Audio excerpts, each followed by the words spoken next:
right.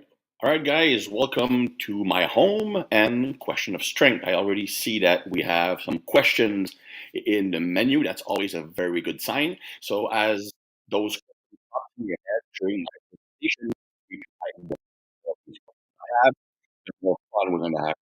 Now, before we get started, I do have uh, three topics I want to cover. I won't be long, so don't panic. You'll get your questions answered.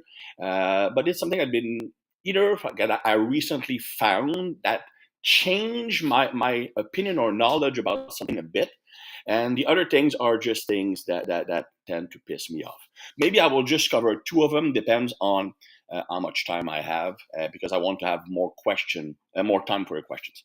So the first topic is the influence of anabolic steroids on a training program. I want to start by saying that regardless of the type of lifting program you're doing or the nature of the program, whether it's high volume, high effort, high load, steroids will obviously, I think that I'm not telling you anything new here, will give you better gains than if you're not taking them. But one thing that I want to make clear is that you get a better return. Oh, I don't want to say that. That's going to sound bad. But you would get more benefits from steroids if you're someone using higher volume. And again, I'm not condoning steroids. It's actually going to drive home a point afterwards, okay? But just bear with me for a while. So volume will benefit more from anabolic steroids, meaning that if you compare results on a volume program, let's say, for example, natural and the same volume enhanced, you're going to have a greater improvement in performance or progress than if you take a program that is effort based on low volume and you do it naturally or enhanced. You still have a benefit, but it's going to be less marked than if you go with more the higher volume approach. Okay, and there are several reasons for that. And when I say volume, it's not just a matter of sets; it's also a matter of reps per set. Let me explain.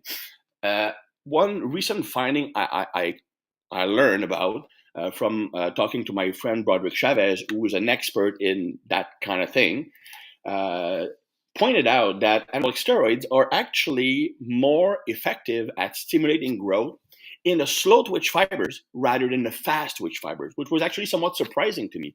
So obviously, I did my research to make sure that he wasn't being full of it. And lo and behold, science actually agreed that anabolic steroid treatment with training leads to greater hypertrophy in the slow twitch fibers, which also lead to an increase in the proportion of the surface area of the slow twitch versus the fast twitch fibers. There are even some studies showing that there is a conversion toward the slow twitch profile when using anabolic steroids.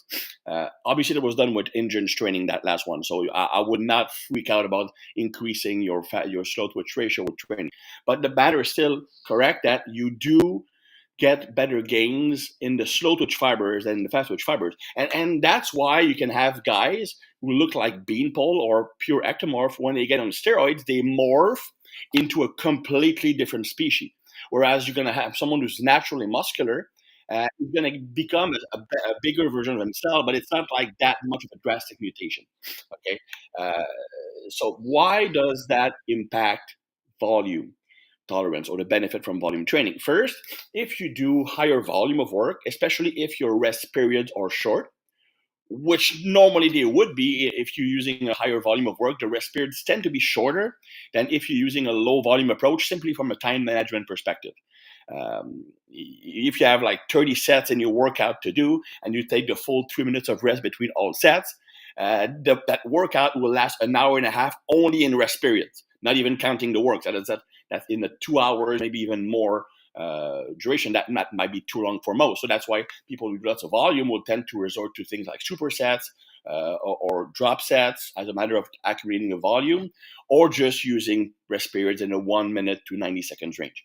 And those rest periods will negatively impact the recruitment or participation of the fast twitch fibers. Uh, because of central fatigue. The shorter the rest period, the more you accumulate central fatigue from set to set. When central fatigue is high, you have a weaker signal to recruit the fibers, and a weaker signal makes it harder to recruit the fast twitch fibers. So if you have incomplete rest, if you have high volume, or anything that causes high level of central fatigue, then you will very likely use more of the slow twitch fibers, which for a natural lifter is not ideal because these fibers have a pretty low potential for growth in their natural state.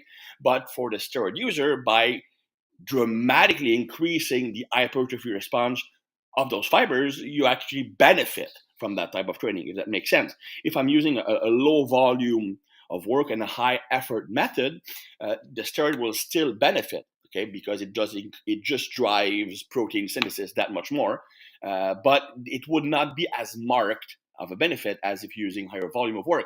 There are other reasons, of course. For example, anabolic steroids will increase glycogen storage.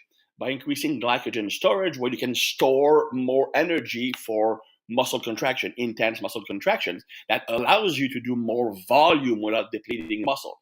A way to circumvent that for a natural lifter would be to take something like surge workout fuel before your workout, so you actually have carbs available, so you can protect the muscle glycogen. But that's still a benefit from the slow twitch fibers from a volume standpoint. Also, the anabolic steroids will increase, or some of them, not all of them, those that are mostly androgenic, will increase the sensitivity of the beta adrenergic receptors. It basically makes you more sensitive to your own adrenaline. Why is that important? Because it decreases the risk of burning out by doing too much volume. Burning out, or what we call overtraining, which is a bad word, oftentimes is caused by too much adrenaline or cortisol and adrenaline being produced, because both are correlated or correlated together. So you make your adrenergic receptors resistant to your own adrenaline. And that's when you feel burnout. That's when you lose strength, your muscle tone is gone, your motivation is gone. But people who take anabolic steroids, by artificially increasing their sensitivity, they can withstand more of that stress, which is more likely to happen during high volume work than during low volume work. So why am I telling you this? Because most of you are not using steroid or do not intend on using steroid. It's because when you are looking for what kind of training program you should be doing, it's quite common to look at, for example, a program by an enhanced bodybuilder, a steroid using bodybuilder, and think to yourself, well, uh, that's too much work for me. I won't recover from that. Then you can only get that physique on that program because he's on steroids. Then you're gonna have someone who's a volume proponent who will point out that, yeah, but those who are using a lower volume of work and are super massive, like Dorian Yates, were also using steroids. So it even things out. So both methods are still equal for the natural lifter. It's not, as I mentioned, because for the yes, steroids will improve gains in both, but it will be more beneficial, natural versus enhanced, for people who are using the volume approach. Just thought it was somewhat interesting. And again, that doesn't mean that if you're a natural, you should not or can't use higher volume of work or a volume-based program. I designed a very cool volume-based training program for T Nation. You can actually go on the store and look at the plan section. I have one on effort-based training, one on volume-based training, and one on load-based training. And the volume-based training, yes, it uses progressively increasing the volume of work, but it's in a range of volume that is perfectly fine to someone who is a natural lifter. Okay, so like 20, 24 sets of muscle per workout is just too much, but 12 to 15 to 16 is a pretty good range, and it would still be considered fairly high volume. All right, second topic. I only gotta get to my first two topics because I want to have more time for your questions. So for second topic, stabilizers. Okay, that pisses me off because I was posting on an exercise and someone said, well, yeah, but it's better to do it with a barbell because you're going to train your stabilizer more. Okay, first of all, there is no such thing as stabilizer. Okay, a stabilizer is not something that exists in your body. You're not a car with shock absorber. Okay, each muscle that you have on your body can perform several functions. It can be an agonist, so the muscle that will do most of the actual lifting, that's an agonist. It can be a synergist, so it helps the agonist perform the work, an assistance muscle. So, for example, if you're bench pressing, maybe your pec is the prime mover, so the agonist, but the triceps will be a synergist, and the front delt will be a synergist, for example. Okay. Then you're gonna have the antagonist function. Antagonist is a muscle that will a muscle on the other side of the joint or opposite function to what you're performing, that it will be slightly contracting to increase stabilization during the movement. Stabilizer. So as you can see, it's not a matter of being I'm a stabilizer. Contracting the co-contraction of the antagonist itself is something, a strategy that the body uses to causes stabilization. That's a function. It's not a muscle, and any muscle can do that depending on the movement. Then you actually have the function of stabilizing. Okay, stabilizing or fixating, which are two different things. Fixation means stabilizing a joint that will not move during the movement. Like if you're doing, let's say, a lunge and you don't move your torso, then you're contracting your core to fixate your trunk. Stabilizing means you make your joint more stable while it's moving. Okay, so typically speaking, when we think about muscle that does that function in the shoulder joint, it's going to be often on the external rotators like the infraspinatus, teres minor. But in reality, any muscle can perform the stabilization function. For example, if I'm doing farmer's carries, walking outside, the medial portion of the delt, as well as the anterior and posterior proportion, will act as stabilizer of the shoulder joint. The load being just being there. So if I'm preventing from moving the shoulder like that or front and back, the whole deltoid will be contracted. If you're doing a bench press, your lats and your rhomboids will be stabilizers. Okay, you don't have muscles that are stabilizers. Okay, it's a function. So, and you don't need necessarily to train them. For example, if I'm doing certain movement, let's say I'm doing a face pull, okay, I'm training the external rotators, which are seen as the main shoulder stabilizers. So it's a function. It's not a muscle. Just maybe it's semantic of me, but it's just something that pisses me off. Anyway, let's get to the real interesting stuff, which is your questions. All right, already a few good ones here. Don't hesitate to ask as many questions as possible. The more I get, the more interesting it is. I would hate to run out of things to say with 15 minutes left because you'll probably be forced to hear me sing in French, which you probably don't want to. Okay.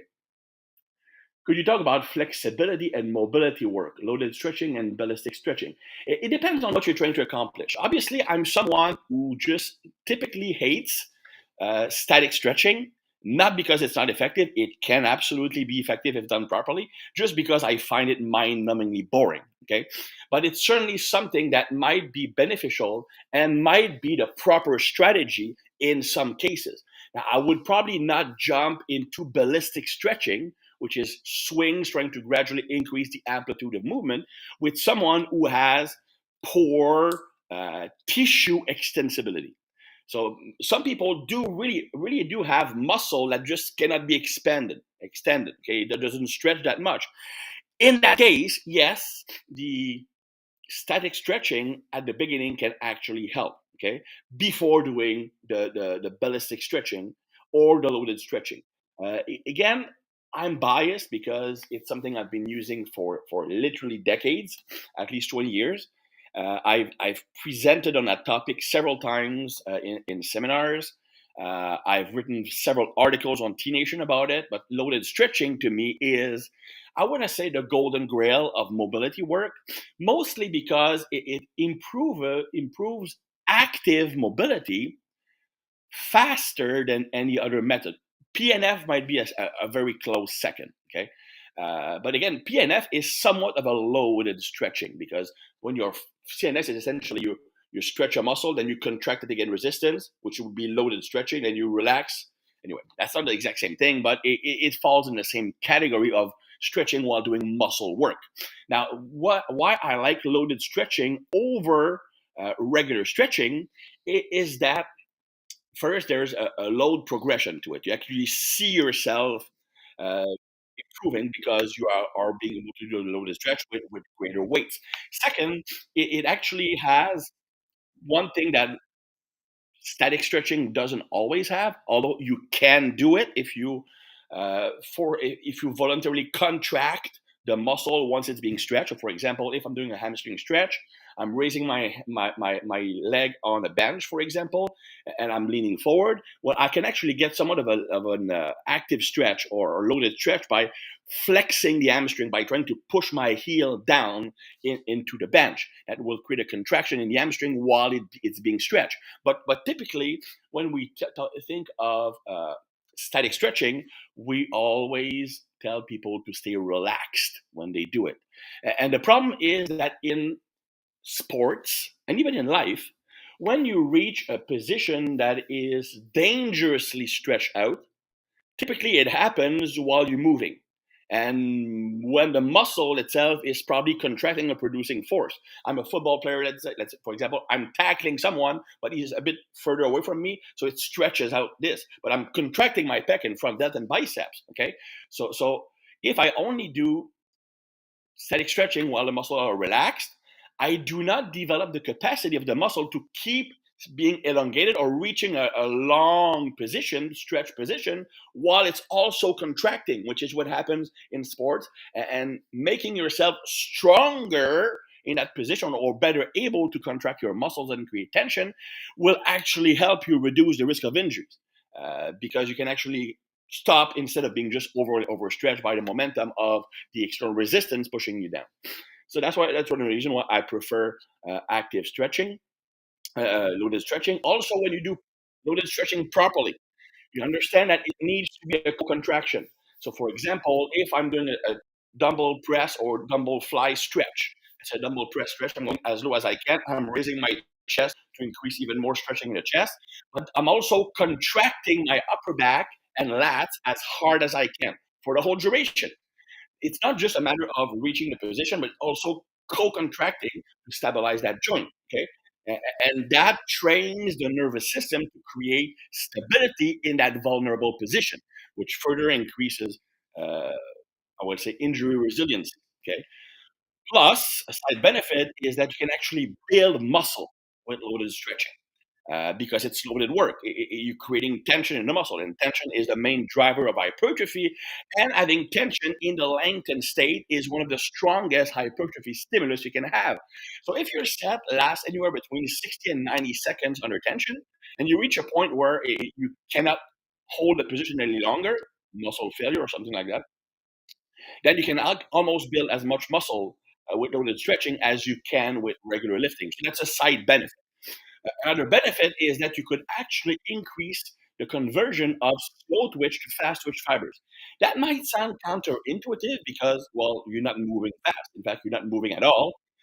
And the set duration is in a range that would normally use more slow twitch fibers, like 60, 90, 120 seconds.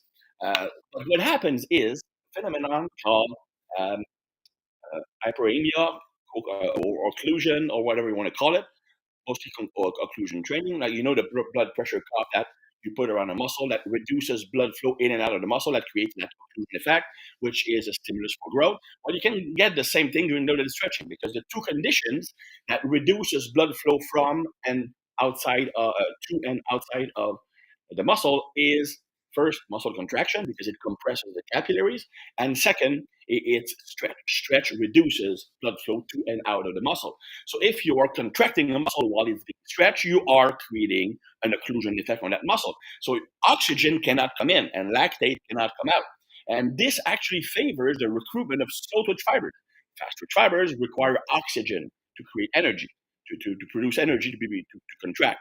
The fuel used by slow twitch fibers is mostly oxidative or glycolytic and oxidative. So you do need some oxygen for the slow twitch fibers to work optimally. So even if you are doing a condition that would normally recruit slow twitch fibers, if you are doing them in an occluded state, then you are forcing the body to rely more on fast twitch fibers. A study was done on occlusion training and sprinting, and it was found that sprinting at 70% of your max while occluding your legs led to the same speed gains as sprinting 90% without those occlusion bands. And the theory was that the occlusion forced the body to recruit more fast twitch fibers, so which help in gain speed. So that's why I personally prefer loaded stretching. However, it can actually be somewhat stressful in the body. In my opinion, a good set of loaded stretch is at least as demanding from a neurological and recovery standpoint as a set to failure, a regular set to failure. So you would certainly need to factor in loaded stretch into your training volume. Other than that, I do like still like I still favor starting the workout if you're doing because personally I don't stretch to prepare for a workout. Okay, I might do mobility work like movement and stuff or just elevating my body temperature. But when I wanted to improve mobility, which I do right now because I've I'm focusing more on martial arts, so I need more mobility. Well, I'm actually having mobility sessions. And when I do a mobility session, I actually like to start with some light cardio, just get the blood temperature going, get more synovial fluid and stuff like that. Then I will start with not aggressive or non aggressive static stretching, just to create some degree of elongation in the muscle before switching to the more aggressive ballistic and then loaded stretching. I like to finish with the loaded stretching because it does have more of a fatiguing effect, which could negatively impact other results. So that's the ideal situation. I would, if your goal is really to increase mobility, I would devote session entirely to that. Doesn't mean that that's the only thing you do on that day, but it could be a shorter session in the evening. Uh, Ideally, I like a few hours after your workout, or it could be on a separate day. All right, good question.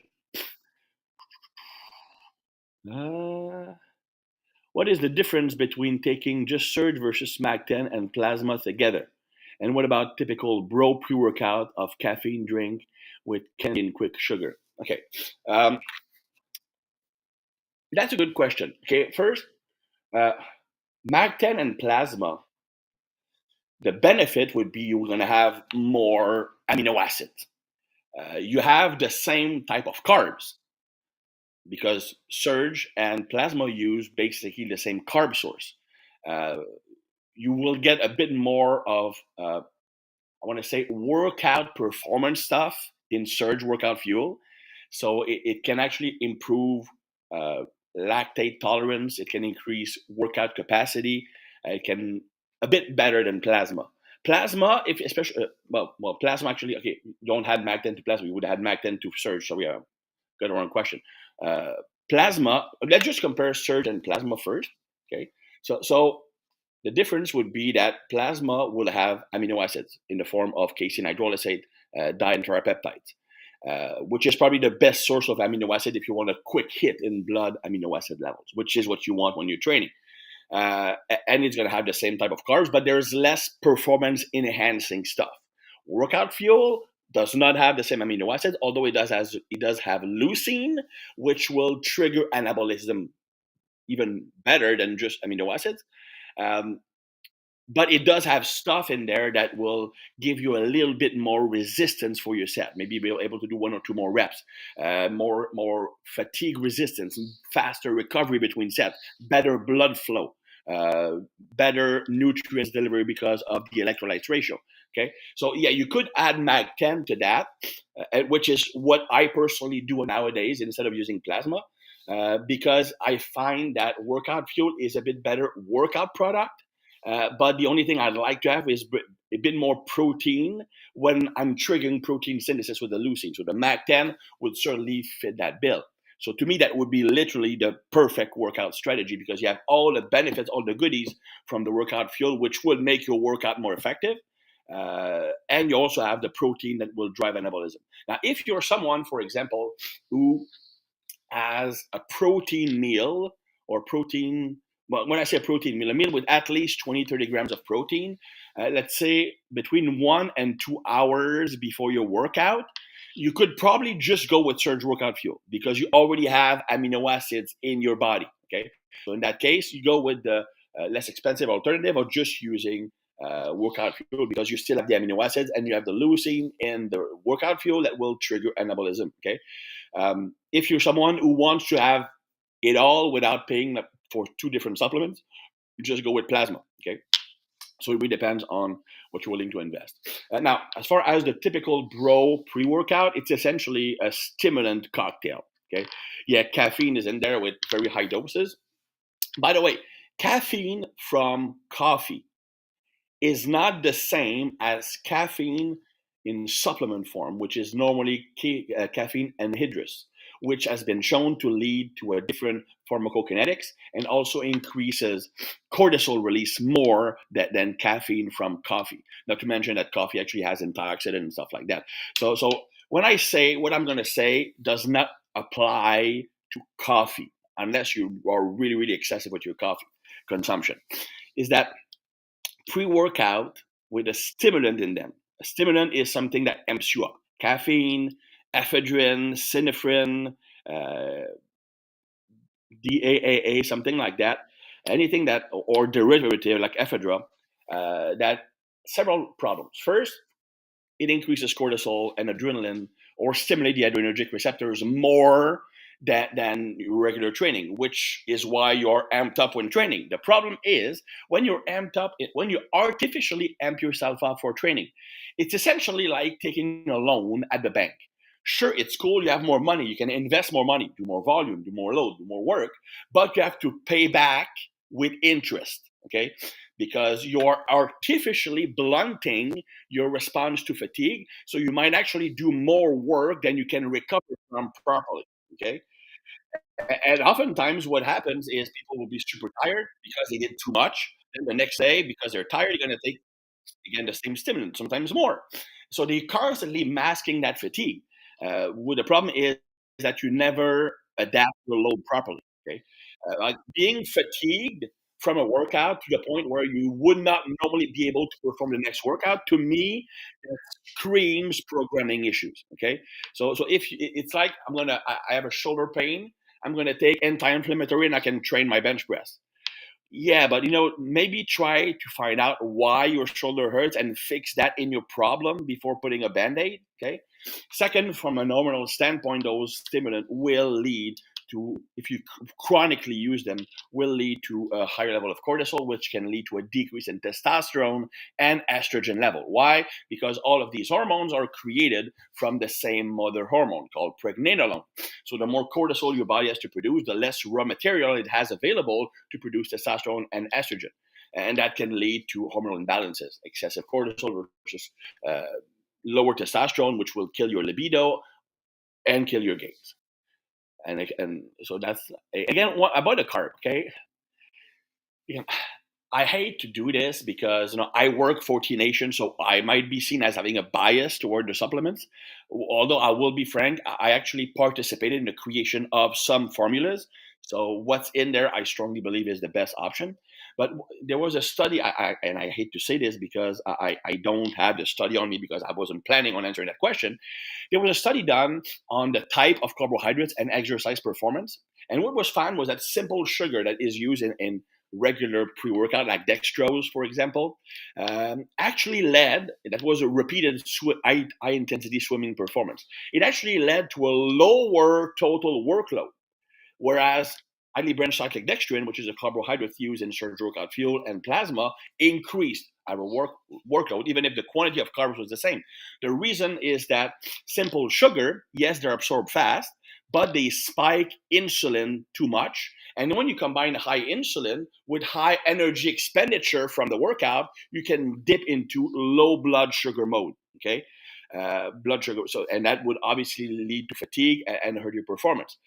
Whereas the highly branched cyclodextrin is very easily absorbed, but it does not produce an insulin spike.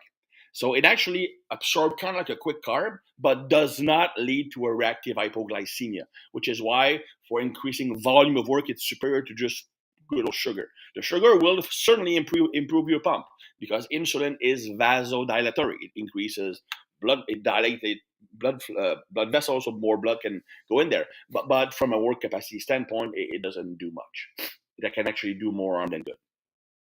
All right. Wondering what you. Whoop, sorry. Some people posted questions while I was reading the next one, and it moved the menu. Wondering what are your views are on HMB? Do I really need to talk about that? I thought that it was debunked like decades ago. No, if I'm you look at do a search, okay? Do a search on HMB muscle gain or HMB protein synthesis and Stuart Phillips. Stuart Phillips is a sports scientist that did the research, which found that HMB does nothing to increase muscle growth, like literally zero. Okay. And I can attest to that because I remember. Okay, I've done some crazy, dumb, stupid things when I was younger. I remember this because I was working at the French Canadian equivalent of Home Depot. I was a student. It was a summer job. I was working in uh, the yards. I was carrying concrete plates and all day long. Now, that doesn't matter to the story, but a friend of mine was also working there, and he was a power lifter, strongman, and his father owned a supplement store, and he was raging about this new thing called HMB. It's like steroids. You need to take this. So, and he had like a super deal for me. So I would actually take almost, and I'm not making this up. I would like a bottle was supposed to last a month. Okay, to me, I was going through 2 bottles a week. Okay, and I did get zero effect, zero. Okay, so I didn't need studies to prove to me that it wasn't doing anything. But the studies came out recently and it showed that it does exactly nothing. Okay. The original studies might have been biased, but the newer studies published like last year showed zero impact on muscle growth. Now, leucine is a different thing. Leucine itself will increase mTOR activation. mTOR activation, which will then increase protein synthesis. So taking leucine either before the workout or after the workout or even intra workout at around 5 grams will increase protein synthesis a bit more than not taking the leucine. Ironically, it's funny because leucine by itself is a pretty effective way of boosting protein synthesis, but the BCAAs and EAAs, which also include leucine, but with other amino acids, actually do almost nothing.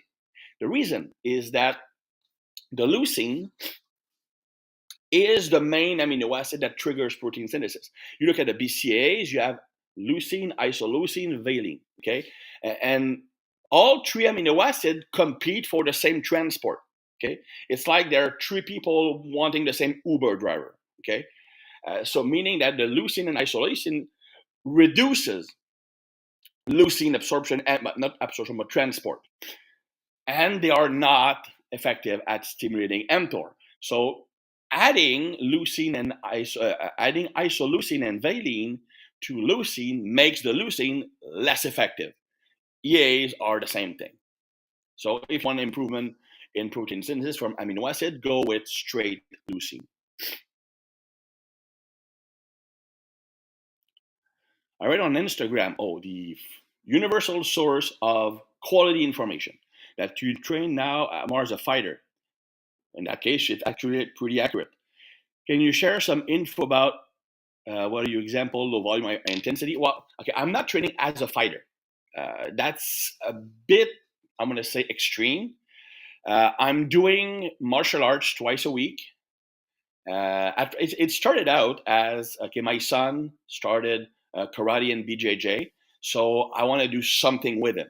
So we are taking classes together, and it turns out that me being me, I'm excessive by nature. So I'm saying, well, let's just take this all the way, and I'm starting taking private courses, private classes, and also doing a lot of technical practice at home as a second daily workout. I'm also going to start boxing training with a friend of mine who's a boxing coach next week, just because I love hitting things. So obviously, it has impacted how the rest of my training looks like. Not so much that I'm actually lifting like I would train a fighter. I'm not. I'm not doing a weight training program to improve as a fighter. That's not my goal. I still want to use the lifting portion to build muscle and strength to some extent. The main difference is that because of the amount of work being spent on martial art training, I just cannot do as much volume of lifting. Plus, I also had to increase my conditioning work. The reason was that I was freaking winded after the first class. I honestly thought I would not finish the class, and there were like 60-year-old people in there. So okay, my conditioning kind of sucks.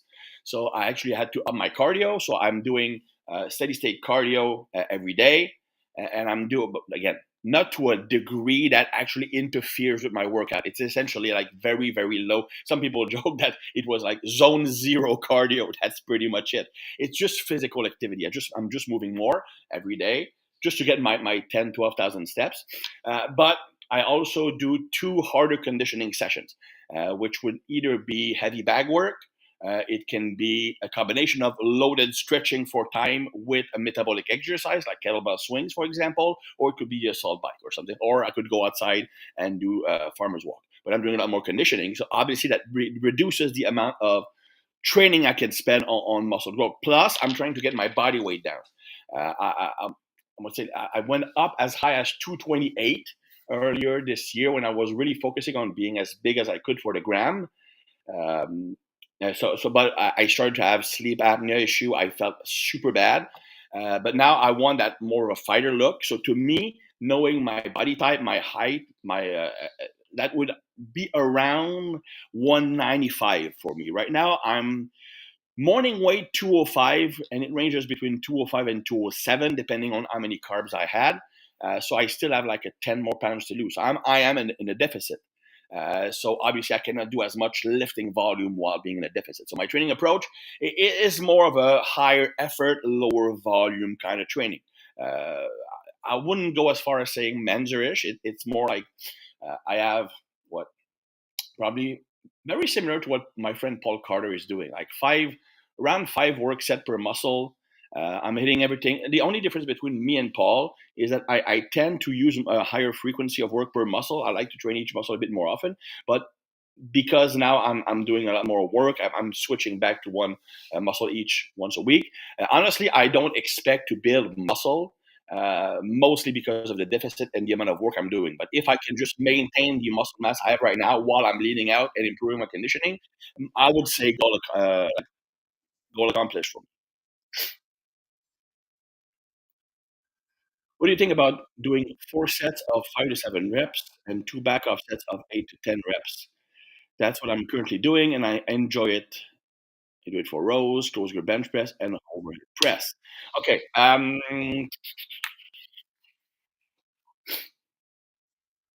Well, first, there's not a huge difference between, from a result perspective. I mean, from 8 to 10 reps to 5 to 7 reps.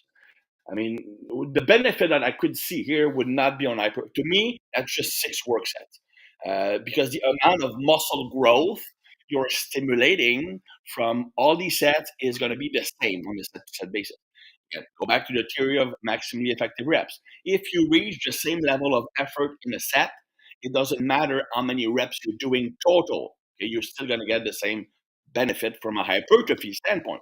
So, in that regard, if you stop, let's say, 1 rep short of failure, well, you're going to get something like 4 or 5 effective reps in a set. So if you do 5 to 7, that's still 5 effective reps. If I'm doing 10, it's still 5 effective reps. You just do more work to get to those effective reps. So strictly from a hypertrophy standpoint, there's no difference. I would say the benefit in your case would be that the lighter weight probably allows you to maintain better technique at the end. So that could actually be a way to uh, improve the quality of the movement. You also get more technical practice because that's especially over the movement you mentioned. There is some level of technical efficiency involved. So doing more repetitions certainly means more practice on the movement, so you can better improve that movement. So there's certainly something to that. And I'm also not saying that there are no differences between different rep ranges. They are, but not in the amount of muscle mass that is being stimulated. Like for example, if I'm doing high reps, I might improve capillarization. I might improve lactate tolerance. I might improve even endurance in a muscle. Uh, so even though if I get the same hypertrophy, I get side benefits. But from 8 to 10 and 5 to 7, I say the only difference is that the 5 to 7 will give you a slightly better neurological improvement, but there are no really side benefit to doing 8 to 10 reps, unless you're doing a slower tempo and the duration of that set lasts at least 40 seconds. Then you are in that lactate tolerance zone. I would say the main benefit is in what you're doing. I'm not saying it doesn't work. I mean, that's 6 work sets. 6 work sets is 6 work sets, so it does give you plenty of effective reps. I'm saying that the main benefit is not from the change in load or change in reps that gives you a different stimulus. It doesn't.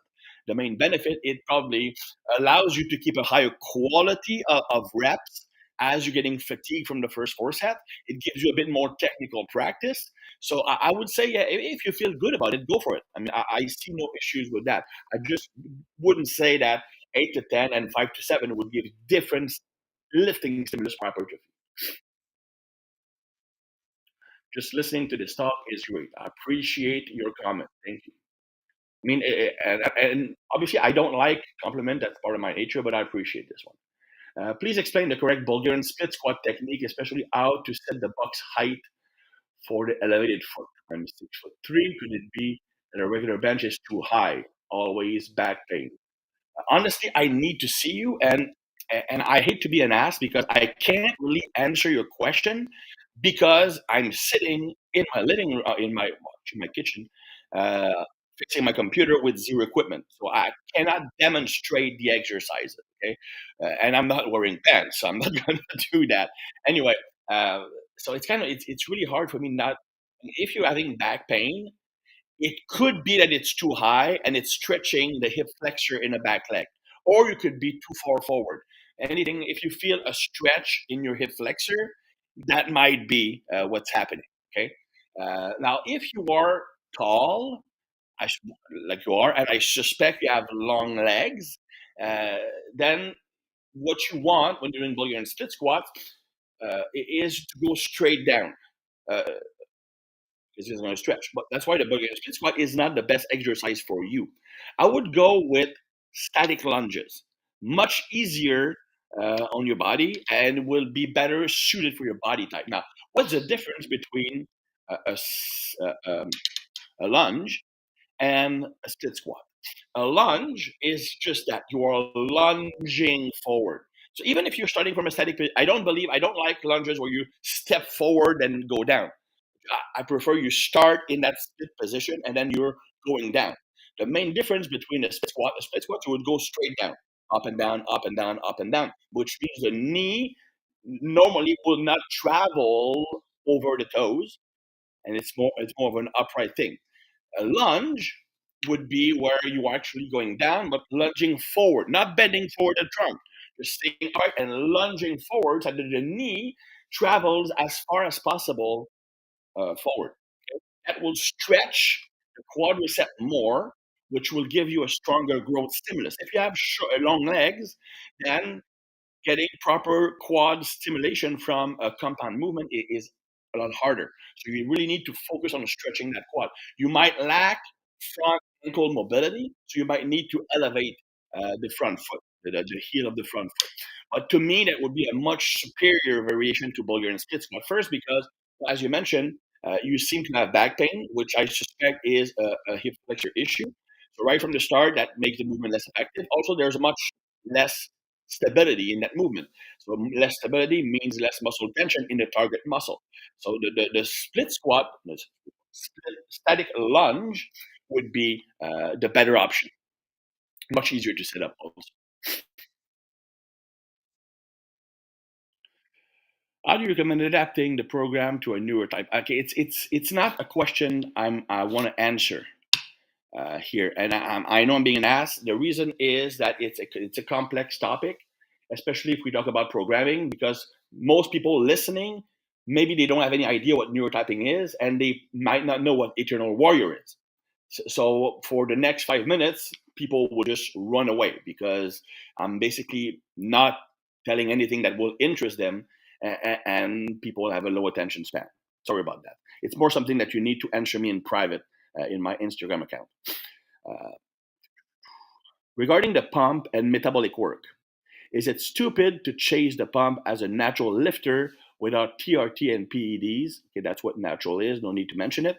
Or is it irrelevant but natural and enhanced so you can chase the pump? Okay, chasing the pump is not something I would recommend that you do. Uh, the fact is that on some days the pump will come at nothing, meaning that you do one set and you're fully pumped up. On other days, because of could be a dozen different factors, you just can't seem to get a proper pump. And ironically, when you can't get a pump is normally when the body as is in a fatigue state, or just can't do as much work. Maybe it's glycogen depleted. Maybe your nervous system has problems sending a strong signal, so you don't recruit the fast twitch fibers as well, which use mostly glycogen for fuel and will create a bigger edema and bigger pump. Uh, so if you chase the pump, it means that on the days where it's hard to get a pump, you'll just do sets after sets after sets after sets or intensity technique until you finally get a pump. But when you don't get a pump and you're doing hypertrophy work, normally it's a pretty good sign that something's wrong from a recovery standpoint. And yet that's the day you are doing the most volume. That doesn't make sense, right? That doesn't mean that the pump is not beneficial. It can be beneficial.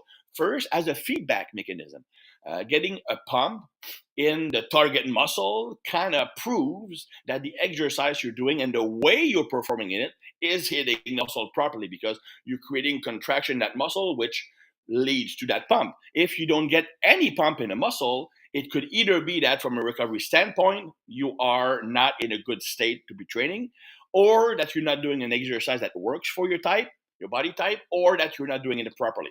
So as a feedback mechanism, it can give you clues about how to adapt your training. And to me, that's the best, the biggest value of a pump. The second is there is a theory that states that the pump, by increasing intramuscular pressure. What is intramuscular pressure is if I'm getting a pump, the muscle expands and it creates pressure on the envelope, if you want to call it that. And that pressure could actually be a stimulus to increase protein synthesis. Okay, so there's something to be said about the pump, maybe creating a tertiary, not even a secondary, like a tertiary or a slightly beneficial side stimulus to what you're doing. But I would not sacrifice recovery and quality of work just for the sake of getting a pump. Don't chase it. If it happens, that's great. If it doesn't happen, then question yourself, why is it not happening? But I would not recommend chasing the pump. No. And that wouldn't be different for a steroid user or a natural lifter. 58 years old, 35 years of training. Is it feasible to train 5 days a week, 40 minutes each workout? Absolutely. But again, it depends on the content of the workout. 40 minutes doesn't tell me squat. Okay. I've known guys who would train for 2 hours, but do something like 3 work sets because they were talking so much. And me, oftentimes, I will train, let's say, 30 minutes and can do 20 sets in that time. Or my wife, rather. I'm not training like that anymore. But and if you do on CrossFit, you can do more volume in 15 minutes than most people do in 2 hours. So the time spent in a building called a gym is not necessarily representative of the amount of stress imposed to your body. It's more a matter of volume and also on the effort at which you're doing that volume. So, for example, if I'm doing a workout that lasts 40 minutes, okay, and that 40 minutes is composed of 20 sets to failure, okay, that is likely going to be way too much to recover from. If that workout is composed of, let's say, 20 sets with 2 reps in reserve, so not to failure, you might be able to do it. It's still a lot of work for that duration. If you're doing 10 sets to failure in 40 minutes, you probably can tolerate that. Okay. If you're doing 10 sets, not to failure in 40 minutes, you can certainly do that, but it might not stimulate as much progress as you'd want. So it's really a matter of finding the proper exercise dose, not the duration spent in the building called the gym. But again, the best way to judge that is first how you feel, but also on progression. So that's why I like to use some measure of progression. Could be the load used, could be the self-evaluation, the quality of the workout, but find something that gives you feedback about, are you improving? Were you better this week than you were last week or 2 weeks ago? Normally, you can't do that forever. For example, the smart thing to do, especially as we're getting older, is to design training cycles. So training cycles, to me, normally it's 12 weeks.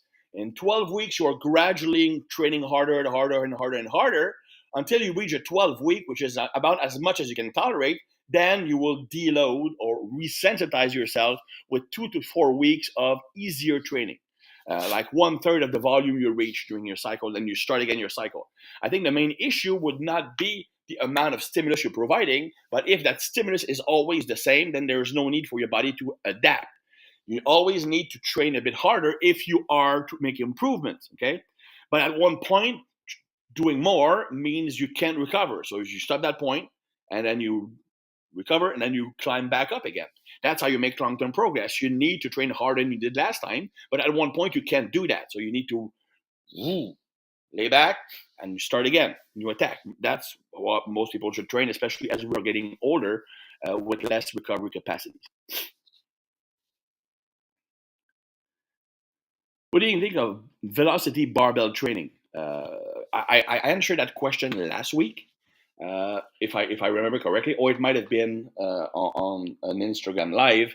Um, it's something I like for performance training for two reasons. I mean, just for those who don't know what velocity based training is, it's an encoder or a little bracelet you attach to the bar, which is linked to either a computer or to your cell phone, and it gives you information about the speed of the bar, the power production, and so on and so forth, and the distance traveled, stuff like that. I like it with athletes because when I'm training athletes, I have two systems that I use depending on where the athlete is progression wise. And one of those systems is by physical capacities. So, for example, if we lift 4 days a week, which isn't rarely the case, but let's say it's 4 days a week, we're going to have one strength day, we're going to have one speed strength day, we're going to have one strength speed day, and we're going to have probably one conditioning or resistance day, or it could be another form of explosive or plyometric day, depending on the person. Now, to be in the proper zone, you need to reach a certain velocity. For example, speed strength would be something like 1 meter per second, or like 1 to 1.2. Strength speed would be 0.75 to 1 meter per second, for example. So you need to be doing reps only in that range because strength gains are speed specific. Okay, so heavy work that is slow does not directly increase the capacity to move fast. Only people that will benefit from a speed perspective from heavy work are those with a poor nervous system. Uh, Weaker nervous system, weaker signal to activate the fast twitch fibers. If you improve neurological factors, you have a stronger signal to get better recruited fast twitch fibers. So if someone with poor neurological capacities go on a strength cycle or do lots of strength work, they will become more explosive simply because they can set a stronger signal. But once you have that stronger signal, strength work will not lead to speed gains. Okay, because the type of contraction is completely different. The motor pattern is completely different. Triphasic versus monophasic contraction type, which I explain in some articles on T Nation. You can just do a search for like triphasic muscle recruitment, something like that, and you're gonna get. And I'm not talking about the training system. It's like the tree because there are three phases of muscle activation. Anyway, so to be good at fast movement, you need to be doing fast movements. So the best way to know that you're fast enough, because I always smile when I see someone post like I'm on the conjugate system. This is my dynamic effort day, and you see a bench press, and it just like barely moves, slightly faster than a regular lift. I would never call that explosive or dynamic effort work. Okay, you most people will actually need feedback to know if they're moving fast enough to be in the proper zone to increase their power output. So I like to do that with athletes. The other reason I like it is, and I've done the experiment myself and some athletes, if I put the encoder on the bar and I put the cell phone away so they can't see how fast they're going, and then I do a second set, or I actually do one set with, one set without, one set with, one set without to have better reference point. And then the second set and fourth set, I will put the cell phone in front of them so they actually see real life feedback of the rep speed. The rep speed is always 6 to 10% faster when they can see it. Just because they have feedback about what they're doing. Oh, I need to push harder. I need to push harder. It just for some reason you just move faster. So for those reasons, I really like it. I don't like it for strength or hypertrophy. I think that people will, because, for example, the theory is that, and again, that's true, that the maximally effective reps is a rep where you are full fiber recruitment or you're recruiting the fast twitch fibers and the speed of the movement slows down or it gets slower. It gets slow even though you're trying to push hard. But if I'm trying to push all my reps as fast as I can, yes, that will work because I can go from 1 meter per second, and at the end, I'm barely reaching 0.3 meter per second. But if I do a typical hypertrophy set, I don't do this. I just control the movement. I'm actually going slower than I could. So I might be going at zero point 0.5, 0.6. So I don't see that dramatic drop in speed to indicate if the rep is effective for growth or not. I could very easily start at zero point 0.3 second right from the start. Doesn't mean those reps are effective. So for hypertrophy, I really like it. Also feel to me that it feels like I'm training in like a dentist office, if that makes sense, or a doctor's office, or in the lab. It takes away like the raw, hardcore, instinctive things I want to build with training, and it makes training to me not fun. Like sitting it up, writing it down, receiving machine to me just gets me out of my zone. So if I'm a coach, yeah, because the athlete doesn't have to do all of that. But myself, and that's why I don't like it, my own training. What are your thoughts on barbell axe squat? Or are they an effective quad builder? Okay, first, there's a difference between effective and efficient or smart or optimal or whatever. First, I don't have direct feedback on the exercise because of my body type. I just can't do them. My arms are just way too short for that. It's just for me, even with kettlebell, even with elevated heels, it's just impossible for me to do a proper or fairly heavy loaded axe squat.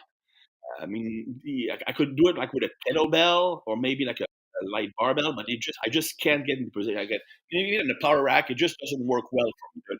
Like I will literally hold the bar like in the middle of my lower back. That's because of both flexibility and limb length. So I've never actually done it myself. Second, can it be effective? Sure. Uh, 'Cause it does load the quad when it's being stretched, kind of like a squat. But my answer would be like, why not do a squat? Why not do a front squat? I mean, these are proven, they are simple, effective, they are more comfortable. Why would you want to do something exotic like a hack squat, which is a movement that pretty much nobody does anymore? I mean, I'm talking about the free weight hack squat. Understand why it was first developed by a guy named George Ackenschmidt, which is where the hack come from. There were no squat rack back then. The only way to do a squat, and he actually did that in the CrossFit game once, was to upend the barbell. So they would put the barbell, so they would load the bar, they would lift it up, it would get under the bar, and then it would move like this. Okay, that's the only way to do back squat back then, or they can power clean the bar into a front squat, which would probably limit the amount of weight you can be doing. So Atkins Smith came with the idea of doing the hack squat, which is a way to mimic what a squatting movement would be like. So you have a deeper quad stretch in the deadlift. You can stay more upright, which favors the quad. It was really developed because of the lack of equipment to do a proper loaded back squat. Okay. But that's why nobody's doing it anymore because it doesn't offer any benefit over squatting and front squatting. And there are a lot of drawbacks compared to those two movements. First of all, it's super uncomfortable and it can be more stressful on the knee joint. So I honestly see zero reason of doing it. Zero. If you want to do a hack squat, do the machine hack squat. It's been designed for a reason. I mean, again, if something was used like 100 years ago, it means it has been in existence for a long time. But nobody's doing it anymore. Is that people figured out a better way to do things, or figured out it just doesn't work as well. So I would never recommend a barbell hack squat. Chris Bumstead or Arnold. It's funny, you've probably seen like the Barbend mess because Barbend, the website, always posts like the same story 20 different times because they're running out of material. And that's the one they all I mean, there's no debate. I mean, there's no debate. You can go with the emotional choice and go with Arnold, but in every way, shape, or form, Bumstead is a much, much, much better bodybuilder. I mean, condition is better, muscle mass is better, structure is much better. There are no weak points compared to Arnie, who had weaker triceps, weaker deltoid, a wider waist, a lack of hamstrings, moderately average quadriceps. Arnold was obviously Arnold because of reasons other than his physique. Because when you think about it, I think that a guy like Serge Nubret, who competed against Arnold, actually had a better physique than Arnold. It could be debated that at some point Lou Ferrigno had a better physique than Arnold, but Arnold was Arnold. He had the charisma, he had the popularity. He made bodybuilding what it is today. So I think that a lot of people will pick Arnold strictly from an emotional or choice, but strictly objectively using bodybuilding criteria, it's not even close. Like Arnold would probably have problems qualifying for nationals in bodybuilding in the uh, prison. You mentioned taking BPC 157 in the past. Did you use it in the nasal spray? No. I use a combination of oral and injectable. I believe the best, which is the most effective. Well, I never use nasal, so I can't comment on that. I would guess that nasal would work pretty much the same as oral, except that it doesn't have to be digested. Uh, if you have the proper BPC 157, it will be effective orally because it's protected. Uh, but obviously, it's normally from a just simple absorption standpoint, injectable will always be better than oral, at least to some extent. So in the normally available method, I think the injectable version of BPC would be much better. It also allows you to go closer to the site of injury if you want to deal with an injury. Uh, that might help get a bit more in that area. Uh, or if your problem is more of a like stomach issue, then you might go with the oral version. I've never tried the nasal, so I really can't comment on that. What's your opinion on slow cadence 10-second reps, going all out with drop sets after 6 to 10 reps initially. I try to figure out what you mean. What's your opinion on slow cadence? First of all, slow cadence, slow tempo. You mentioned 10 seconds per rep. How is that distributed? Is it 10 seconds for the whole rep? Like, is it 9 seconds eccentric, 1 second concentric?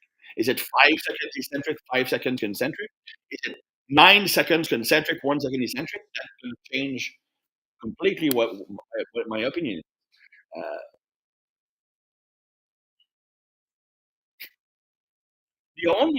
honestly, first of all, with drop set, again, I think that people overuse intensifier, for example, like drop set, rest pause. I mean, I like them, but some people like if you already have a super slow cadence or tempo, that's a training method, and you add another training method on top of. I think it's overkill for me. The one thing I might see being a good thing with that method, I can see two benefits. The first one would be an improvement in what is often called mind muscle connection. But I want to say more the matter of the capacity to properly recruit and create contraction in a muscle. The slower tempo can help you do that. So, for a beginner who wants to learn to feel the proper or contract the proper muscle, it could be beneficial.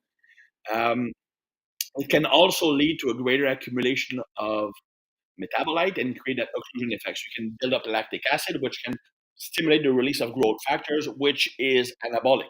So there is a benefit from a hypertrophy standpoint, but understand that growth factors is a secondary growth mechanism. It's much less effective than mechanical tension, which you are probably reducing by using that method.